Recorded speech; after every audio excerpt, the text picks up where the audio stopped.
So today I want to talk about debugging the web. And really this is about, I want to share with you some of the work that we've been doing in the Chrome developer tools. We've been working hard on a lot of stuff, and I want to share with you today. And just to step back for a moment, I just want to point out that really our goal here with the Chrome DevTools is that we want to maximize your productivity as a developer. We want to make sure that you are as effective at developing experiences for the web as you want to be. Not just that, I think we all enjoy web development because we get to craft the experience that users consume, and we get to bring them joy. And we want, on the DevTools team, to make sure that you have kind of that joy too. So we want to maximize your delight as a developer. So I'm going to be sharing with you a few things today, some big features that I'm really excited about, also some smaller things that just are smaller, subtle changes, but all targeting your experience and your workflow as a developer. So we're going to go through a few things from debugging and authoring progressive web apps, and then some auditing stuff. And we've got a lot to get through, so let's get right into it. Debugging. I'm talking about JavaScript debugging. And so JavaScript debugging is how we understand the execution flow of our code, and it's how we remove all the bugs that we added to our code by accident. So it's a really important thing, and we spend a lot of time doing it, so we want to make sure that it's good. So let's start out small. This is the call stack. It's the humble call stack. This is what it looked like about 6 months ago. And we spend so much time here that we want to make sure that it's as good as possible. So we've done a little bit of UI refresh here. On the right-hand side is new call stack. Some small changes, just a little bit more clean, not as much zebra striping. The asynchronous hops are a little bit more obvious. The where execution sits is very clear. And up at the top, of course, you'll see exactly why you're paused. And this is called out very clearly, because sometimes you're not really sure. Also, sometimes you just pause on a breakpoint. It's kind of clear. But other times, you pause on an exception. So it tells you exactly what the exception message is right up there at the top, so you don't have to go and figure out and open up the console. Or you're in a promise rejection, you're on an XHR breakpoint, a DOM breakpoint, whatever the reason, we want to make sure it's very clear to you on why you're sitting there paused on execution. So some changes there. But also on the call stack, there's some other things.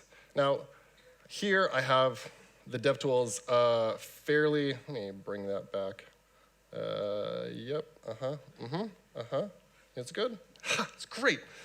The DevTools in this case are pretty big, you know? It's not all the time that we have the DevTools maximized on the screen. And sometimes it's all over there squished to the window, but we still want to be effective. So this is what the call stack looked like a while ago. As you kind of reduce the size of the call stack, everything gets shrink down. My function names, I can't even read them anymore. So navigating between the call frames when I'm debugging is kind of rough. We decided we could make this a little bit better. So this is the experience now. So just as you have less screen real estate, we go in, we kind of stack the function name and the location, and when we run out of space, we just elide the location and take the text away from that. So making sure that whatever the screen orientation, and we're always changing it, it's going to be readable and usable for you. So, so again, these are small changes, but important. Now, a lot of us are authoring not just in kind of plain old JavaScript, but we're using JavaScript Next, ES6, ES 2016, whatever. And we might be using tools like Babel or TypeScript to transpile them down to code that can be deployed across a variety of runtimes. And I just want to point out that the DevTools works great with all these new language features. In fact, we use them ourselves. This is the DevTools inspecting the DevTools. I'm using the black DevTools to view the other one. And this is just some of our code and some of our layer profiler. We use a lot of these new language features ourselves in our JavaScript. In here is a bunch of stuff. There's promises and arrow functions, template literals, the new array methods, good stuff. And this allows us to make sure that the experience of working with these new language features, whether it's debugging or in the console, is great, great for everyone who uses them. So the console itself is actually a really nice thing. So if you're using Babel or something to transpile, if you're like, what exactly is happening here? Just come on over to the console and try it out in place here. Works great with all the new features and constant let. Here in the screenshot, we can see I'm using the async await. This stuff is great. You can toss in a little debugger statement right there and understand exactly how it's moving. This is a lot of fun. So while we're talking about the console, let's spend a little bit more time here and talk about the console read line. Now, the console read line is, how did I do this? Yeah, I don't, OK. Coming on over here. So opening up DevTools on my favorite site, example.com. It's a good one. The console read line is this thing here that we type on. And so usually we type things that are just like fairly, like just one-liners. But not all the time. Sometimes you actually want to a few more than just one line that you want to type out. And this has been kind of a pain before. You have to hold like Shift-Enter to avoid, to write in new lines. It's been kind of tough. So I'm going to write out just top of a function. And as I hit Enter now, we just immediately say, oh, actually, I don't think you're done here. Now, this, some folks call this smart return. In fact, Safari kind of paved the way on this one. They have this feature, and we really like it. It's fantastic. So now let me just finish the rest of this guy. I'm just going to log out my args. I hit Enter again. We still knows that we're not done yet. I add a brace, and it's like, oh, yeah, I'll re-indent that for you back there. And I'll hit Enter again, and it's like, yeah, you're done. We'll execute that. Cool. So yeah, as I had that, too, you'll see that we are matching the braces too. So very clear brace matching. And in fact, this is now syntax highlighted, whereas that is pretty new. Even things like multiple cursors and select next match, all these features that and these keyboard shortcuts that you use in Sublime Text or whatever, they also work here too. So some nice upgrades to the console read line. Now, the other thing is that we use the console as a way to inspect objects and kind of understand what's going on with them. So actually having the completions as we type and explore things is really important. So on this site, let's see, document.head, and I'm just going to look at child nodes real quick. So as I open up the square bracket, I do actually see immediately all the indices that I can use in child nodes. So I know that there's 11 child nodes, and that's kind of cool.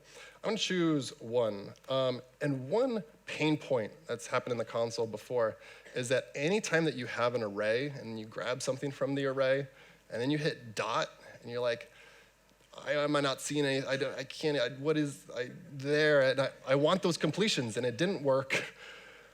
Anyways, it works now, so we're all happy.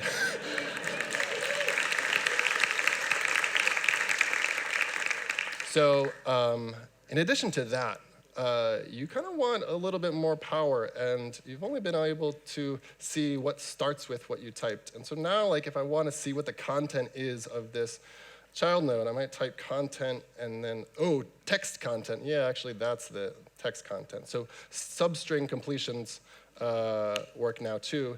And in fact, the substring completions work not just here, but also in Elements panel. So in case you forget something like border color, you can type color, and you'll eventually see where it is. All right, so some nice improvements there on the console. Again, small things, but nice. All right. Sometimes you're writing some code, and to be honest, like 3 lines of code isn't cutting it. You want a little bit more room. And you could go over to something like JSBin, and that's great for sharing, but sometimes you just want to play around. The snippets inside of sources, it's just kind of a place where you can noodle around, try out a few lines of code, put breakpoints, try things out, execute it. These are persisted into your Chrome profile. In this case, I was just playing with the battery API, seeing how much battery I was discharging and how much time is left. It's cool stuff. I'll just save it. There's a few things like little debug helpers that I keep around. And if you Google DevTools snippets, you'll actually find a bunch of great like debug helpers and performance monitors that people have written. Just take them, save them, throw them into your snippets. It's good stuff. All right. Now, one more thing to kind of finish up debugging. Yeah, so this line of code that we're looking at here, asynchronous code, I got promises and some thens. This is actually a really tough thing to debug currently. In fact, if I place this breakpoint here on line 16, I pause like before any of this, but there's really no way for me to like pause inside of my arrow functions and see like what's happening inside of them. And if I try and pause here, because this is chained, it just doesn't work. And that's not great. We want to make sure that debugging asynchronous code is as easy as debugging synchronous code. So we've been working on this and thinking that there must be kind of a better way. So let's see, I'm going to open up a snippet that I have here. And yeah, okay, this is good. So we've been thinking about this and working, let me bring that back, yeah, here we go. Working with the V8 team to see if we can improve this experience. So what I have here is some code, and we are going to ask the GitHub API for some data. We're going to fetch it, and then turn it into JSON, and then get some stuff, and hopefully log it out. And let me just try this real quick. Okay, well, looks like there's a problem. Okay, yep, great, problems are good. Now, before, it's been pretty hard to understand what's going on because, again, I could only pause on the very first line of this. But so now what I want to do is I'm going to place a breakpoint here. In addition to that, we've also found all the candidates along that line of code where you can place inline breakpoints.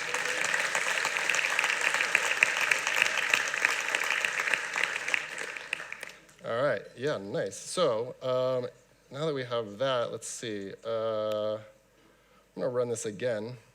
So what just happened is I ran it again. Right now we're paused right here at this first guy, but I'll let that continue.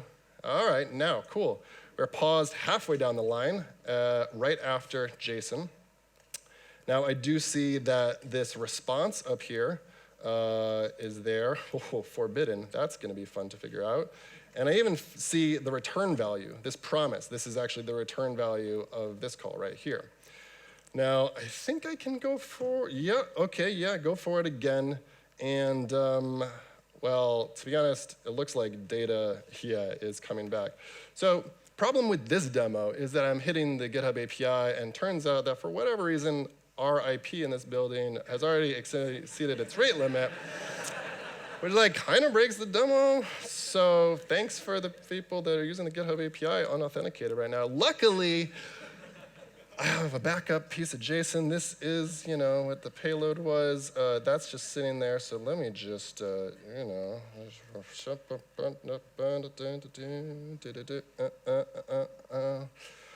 Okay. How are we looking? Let's clear off these guys. Uno momento. Okay, great. So run that again. I do have a problem, and we can inspect exactly what is going on. I kind of think I know. We go forward. It was asking for data avatar, doesn't exist, avatar URL. Yeah, that makes sense. Let me finish this off so that we don't have to worry about it anymore. And uno momento. All right, there we go. Avatar URL, enter. Really? What did I do? No. Guys, I really, there we go. Yeah, so yeah, console image, a little known thing, just tosses an image into your console. Why not? Okay, to be honest, the implementation is down here, and it's some cool stuff, but yeah. Whew. All right. Anyways, inline breakpoints. I'm really excited about this, really introducing a much better development experience for asynchronous code and all sorts of code. Really break anywhere you need to. All right, moving on to authoring. And we're going to start with the front end, and I'm going to head back into the browser. Over here, we have a PWA that me and Sam Ciccone have worked on. It's called Caltrain Schedule. As you can imagine, it shows the schedule for the Caltrain. And now we've been developing this, and there's always times when you want to make changes. Now, typical way of making changes, like we can try out some new colors. And if we like them, usually the method is shift selection and copy paste over in your editor. Now, we don't really like this workflow, and we think it can be better. And in previous talks, you might have heard us talk about features like workspaces. And workspaces allows you to bind your local development folder with the actual site that you're looking at in the browser, allowing you to save to disk the things that you're working on. And this is some powerful stuff. But to be honest, there's been some configuration about it, getting it set up. If you've tried it, it's kind of like, is it working? I don't know. So we wanted to make sure it's really straightforward and simple. So I'm going to come back over to sources and clear this out of the way. And so in sources, we see, OK, yeah, this is the code. I have a service worker here and some JavaScript and CSS. Great. But I want to be able to persist to disk. So the new experience now is a lot easier. So I'm going to take actually just my development folder. This is my Caltrain schedule folder locally. I'm just going to drag and drop it here and say, yeah, you can access that.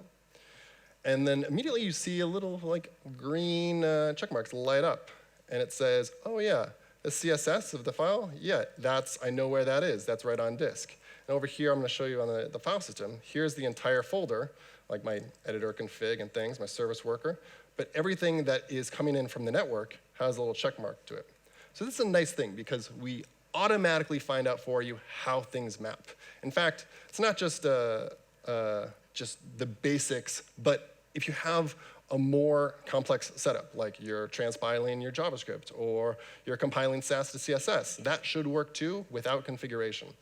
So I could explain how we made it. To be honest, I don't. It's like magic. So things like this TypeScript, we were able to map it back and forth. As long as you have a source map for the actual compiled code, we will figure out where it goes and map it so that any changes you make persist. So let's make a change here. So this title could afford to be bigger. That's nice. It's a little too strong. I'm going to change the foreground color a little bit, dial it back, get in the gray. That's good. Need some shadow. I'm going to use the new shadow editor.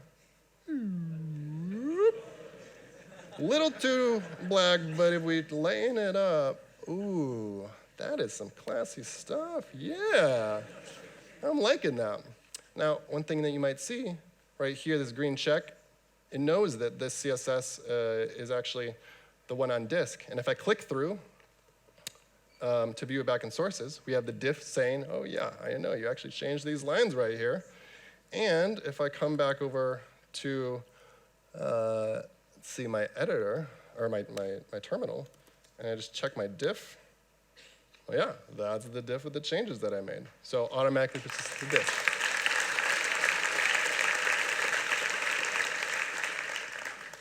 Cool. So that CSS is looking good. But actually, talking about CSS, so the original styles of this site, Sam actually was pretty responsible for it. But I don't even know if we were there's a lot of styles here, and I don't even know if we're using all of them. I imagine that we've all been in this situation. You're shipping an app, and you're just are we even using these ones? I'm not going to try and remove them, because that's crazy, but I would like to know. This is hard. The browser kind of knows, right? We're maybe we should, So actually, yeah, as of today in a canary near you, you might find this little checkbox up here called CSS coverage. Now, I'm going to try it out and just hit record. And in fact, that's it. It's kind of done. I'm going to head back to sources. And now in the CSS, we mark on the left-hand side if these styles were never used. Yeah, so actually, this is pretty good.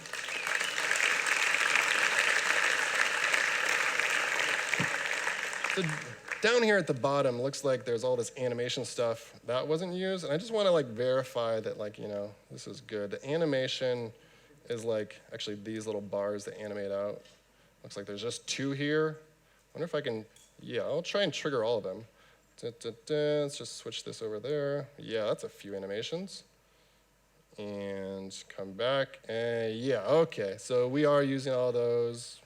Not that, but actually, yeah, CSS is looking pretty good. So excited about this because it gives us much better tools to understand like what of the code that we're shipping are we actually using. Yeah, some good stuff. Okay, coming back. Now, talked about authoring in the browser. A lot of us are full stack developers. We write JavaScript for the backend too. And at Google I/O, we showed some work that we've been doing to bring profiling and inspection and debugging to Node.js. We've been excited about this, but there's always more work to do. So let's show a little bit of that. So coming back to this Caltrain schedule, I've actually been working on a small little feature to get like the live position of every single train. There's like an API for it, and I could get the live location. So you can see down here at the bottom of my JavaScript is I'm asking my local server for the position of a train, and I'm just like polling for it. I've just started the feature. I'm very early on this one. Okay, so let's kick off the node, right? So we'll come over here, this guy, and what we can do is we can hit node -- inspect and the app, and ignore that for a moment. We get this URL right here, and this is URL, and we can just actually copy paste it into our browser and start debugging. But in this case, it's kind of awkward because I already have a tab open with DevTools debugging the front end. It'd be nice to be able to like look at the back end too. So I'm actually, just going to allow this to run, but I'm going to come back over to the sources panel. And now when I open this up, in addition to the main thread and the service worker, down here is Node. And it's like, oh yeah, you're running Node, aren't you? Do you want to debug that too? Yeah, actually, I'd be down with that. Okay, good. So now we're connected to Node, and I know this because if I switch over here and I'm looking at just the Node context, that error that I was getting, over here is still also exploding my screen over here. So that's great. Okay, train is not defined, apparently. So let's see what's up. All right, so coming down, there's my app.js. This is my Node code. And apparently there's an error. Let's just pause on exceptions. It just paused right here. Train is undefined. Right, yes, good. And train ID, yes, mistake, my bad. Train ID is just train. Now I'm just going to hit Control S, and I think that takes care of it, and we'll know if we see sending API request.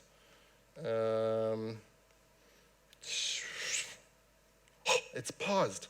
Who said that? They get like 2 extra points in the quiz. Okay, paused. All right, yeah, good, sending API. Yes, okay. And in fact, coming back to my other context, my page, I went from a bunch of 500s internal service errors to 200s, and that's what you like to see. Oh, good, okay. So we're really excited about this because this allows us, You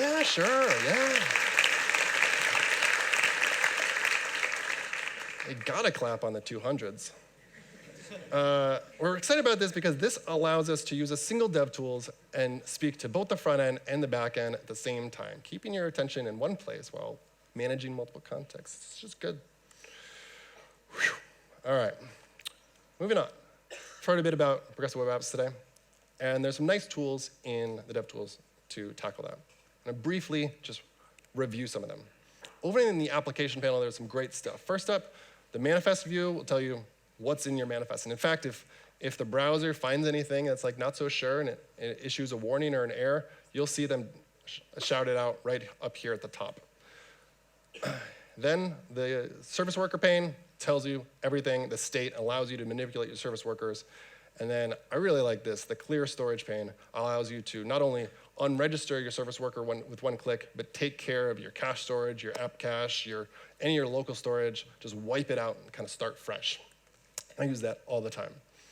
I do want to spend a little bit more time on the service worker panel itself. And there's 2 things that I want to point out for you. Really helpful tips when you're doing this debugging. Up at the top are some checkboxes. The checkbox in the middle, update on reload. This is a super helpful guy. You can think of it kind of as like a disable cache, but for the service worker JavaScript itself. Like, it's great for when you're working on sw.js, the service worker.js, and you're just making changes to it. And you want to make sure that you load in the new version every time. It'll just make sure that as you reload, it pulls in the new version. You don't have to worry about some of the caching stuff. The other checkbox, bypass for network, basically says, hey, service worker, you love to like intercept requests and like serve it from the cache and all this stuff, but like I'm working on my site right now and I'm like updating my styles and my pages JavaScript, and so I really don't want to like you to be serving things from the cache and intercepting. So it's just chill with the network stuff. So this allows you to just iterate on your pages, content, your styles, and JavaScript without the service worker getting in the way. So definitely check those out. And as you keep on, as you work with these tools and find things that are like, making you question stuff, feel free to just holler at us and ask us if there's a better way that the tools can represent what's going on, because we'd love to make sure we can help. Now, there's a lot of things in doing progressive web apps that you kind of have to keep track of, and especially if it's your first time, just getting your manifest and your service worker set up the right way is a little tricky. And so we've been working on better ways for us to understand if we're hitting all the right marks, and if there's anything else that we can do to make sure that what we're building is great. A lot of that work and that investment has gone into a project called Lighthouse. And Lighthouse is a guidebook for helping you turn a web app into a great progressive web app. And more than that, it analyzes any web page and any website, and not only collects performance metrics, but helps identify all sorts of developer best practices that you could be doing and making things better. So, like, as an example, it audits for a number of different things as far as can the user be prompted to add it to home screen? Does it have a custom splash screen? But other things like, are you using passive event listeners when you should? Are you avoiding mutation events and document write? And over 40 different audits checking for just developer excellence. On the other side, it also does a great job of having performance metrics that capture kind of the user-perceived performance in the most accurate way possible. So you've heard a little bit about first meaningful paint and time to interactive, and Lighthouse measures those and helps illuminate what is actually happening when things are slow. So Lighthouse is available as a Chrome extension. You can see a little bit of it here. Let's see over here. Yeah, I can run it from the command line. It'll just kick off a new version of Chrome itself, and just run all of its tests, the same tests there. And this works well. Lighthouse is just a node module, and in fact, a number of other tools are already using Lighthouse and building on top of it. So feel free to check it out like that. It works well with a headless Chrome in a continuous integration environment, so if you want to set up regression tests for performance or audits, you can definitely do that. And the other thing is that we've really been happy with how doing these checks to see, like, is this along the right path? This has been working out for us. But we want to make sure that it's even more available. So I want to show you another new thing. I'm going to come over to our Caltrain schedule. And I'm here in the DevTools. And we were like, maybe we should have it available not just here as a Chrome extension, but what if we just open this up in more tools, and we have a new Audits 2.0. So this Audits 2.0 is powered by Lighthouse. So I'll just make this template. Yep, there we go. So I'm just going to go ahead, and this is using the same Lighthouse that is in the extension, the command line, running all the same checks. So it's looking for things like usage of document write, usage of blocking style sheets, and helping you understand what's going on. So pretty soon, it'll give me a report. I'll be able to browse that. And yeah, OK, looks pretty good. Fast, site is fast. Good job, Sam, OK. But scrolling down, this is interesting. Check this out. Site opens external links using rel nope. And in fact, we have 2 links on the site which are external, open in a new window, and not using this guy. You'll have to read about this. And this, like, I saw this and I was like, honestly, we really need to do this. So this is super, yeah. So I'm going to fix that like right after I get off stage. But yeah, I encourage you to check this out. And the nice thing here is that Because this is using Lighthouse, Lighthouse is just sitting on GitHub. It's a bunch of JavaScript. So if there's anything that you're interested in auditing for or just want to check, just please come by, drop by. We've had a bunch of people collaborating on the project so far. So come check it out. Talk to us if you have any ideas. We just love to work on it with you. So what do we see here today? A few things. We walked through looking at stronger debugging with modern JavaScript, and I got to show the inline breakpoints. Ooh, love it. The parallel debugging with Node.js in the browser at the same time, a single window. The persistence saving to disk, really painlessly, automagical mapping between everything. The CSS coverage to find what CSS you are not using. And new auditing functionality available in all the right places. If you're not, follow us on Twitter, our docs are there. And just, yeah, please grab Canary, turn on some of the DevTools experiments if you want. And if anything, bugs, certainly, but even just feedback or ideas, go to CRBug. It'll be like, do you want to report a bug? Don't file feature requests, but just ignore that. And just file a feature request or just hey guys, what about, what do you think? That's fine. We'd love to hear from you. That's it from me. Thank you very much.